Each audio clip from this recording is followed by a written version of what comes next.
The Tao of Self-Confidence, Episode 322. Welcome to the Tao of Self-Confidence, where I share stories of amazing women who have discovered their inner journey to self-confidence. Visit our website at thetaoofselfconfidence.com. Your inner journey to self-confidence awaits. Well, hello friend. Welcome to the Tao of Self-Confidence, where I share stories of amazing women who have discovered their inner journey to self-confidence. I'm your host today, Sheena Yap Chan, and today I have a phenomenal lady on the show today. She is a brand strategist and a marketing expert, and she's also the creator of Master Brand, which I'm really excited for her to be here and share her story today. So without further ado, I'm going to introduce you to Jennifer Kem. Jennifer, how are you today? Maybe you can fill in a little bit. Hey, Sheena. Hey, maybe you can fill in a little bit more about yourself to our listeners. Yeah, hey, Sheena. Thanks for inviting me to your podcast. I love anything that helps women. Yes, I've been a brand strategist for 18 years, first in the corporate world, and then the past 8 years specifically helping small business owners and entrepreneurs get seen, get heard, and get paid. And it's been great. I live in Honolulu, Hawaii with my amazing 3 kids. Actually, my oldest is turning 20 tomorrow. She's actually in San Diego, going to San Diego State and pursuing a degree in marketing. Silly girl. And I'm married and have, 3 dogs, an amazing life. And it all came, I believe, from getting confident with who I am. So I think it's a great story to share as we move through this podcast. So thanks again for inviting me. Awesome. Well, thanks for sharing that. And Jennifer, what's your cultural background? I'm actually Filipina. So I am 100% Filipina. My mother is a first-generation Filipina, actually Ilocano. And then my dad he's actually from Manila, but his cultural background is actually Spanish and Visayan. And so I'm pretty much from the best archipelago on the planet.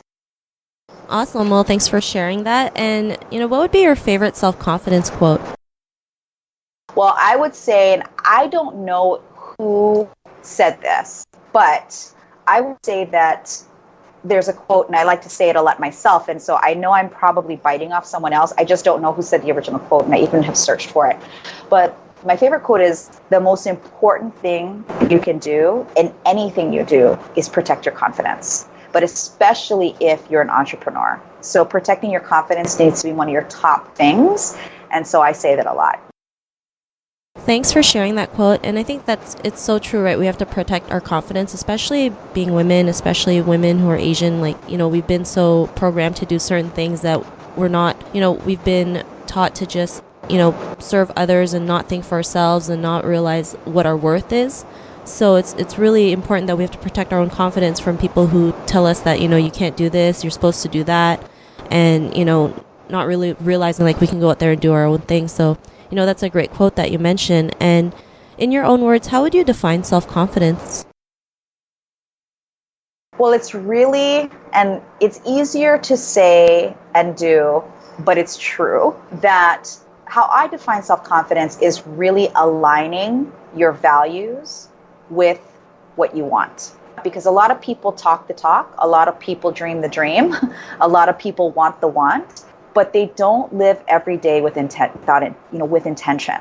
And I believe confidence comes from living an intentional life. In my story, in fact, my father, who was my best friend, passed away this year, and it was pretty sudden and very hard for me to overcome. But interestingly, I used what happened to fuel what I need to do more in the world. And my dad was actually a very non-traditional Asian influence, and my mom was the total opposite. Okay, many of us probably have that situation. Either we have 2 parents that are really more focused on helping us stay safe. And by the way, the minute that I realized that it's our parents' job, they don't know any better but to make us feel they want their kids not to be in danger, right? And being an entrepreneur, starting your own business is one of the scariest things that anybody can do, but definitely for Asian parents. And so when my dad died, it really helped me even deepen into my definition of confidence, Sheena, because he was the one who always said, "What are you waiting for?"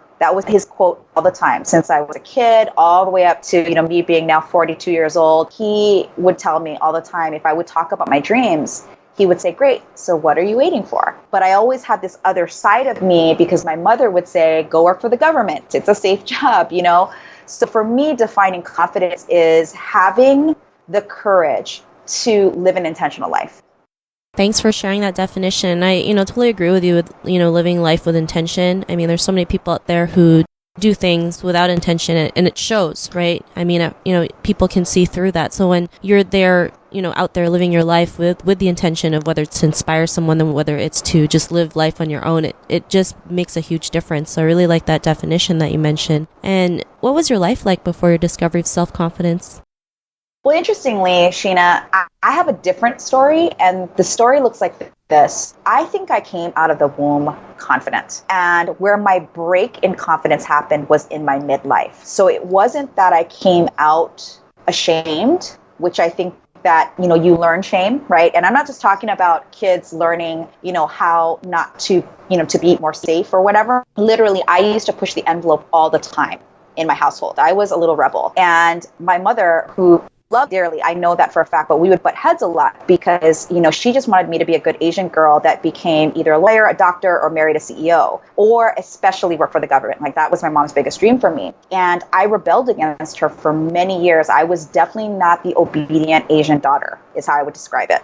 And so what shook my confidence was, when I went out to the real world and I was literally fighting my mom the entire time. When I say that, we have a very close relationship, but it's a very, like I said, debatable relationship. Like she's always saying, you're going to see that that's a better way. And I'm always like, no, the more that I serve and the bigger I play, the happier I am. And so what my life looked like when I had a breakdown, which was really in my 20s, when I literally took on the world as ambitious as I wanted to be, but I also wanted to prove my mother wrong.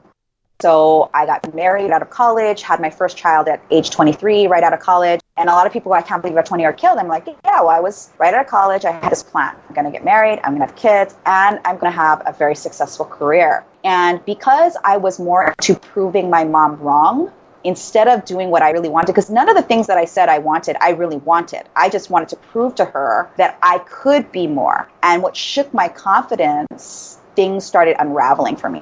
Life started getting harder, taking care of a child, trying to nurture a relationship with my husband, trying to move the food chain at work, and it broke me. Like I was mentally and spiritually strained and drained. And so I have a different kind of story. Like I said, Sheena, those were the dark years of my life where confidence was shaken because I thought, oh my gosh, I brought another human into this world and I'm an extremely unhappy person. What have I done? And then I started questioning myself and saying, my mom was right. I can't have everything I want. I should have listened. I should have been more obedient. I should have been such a rebel.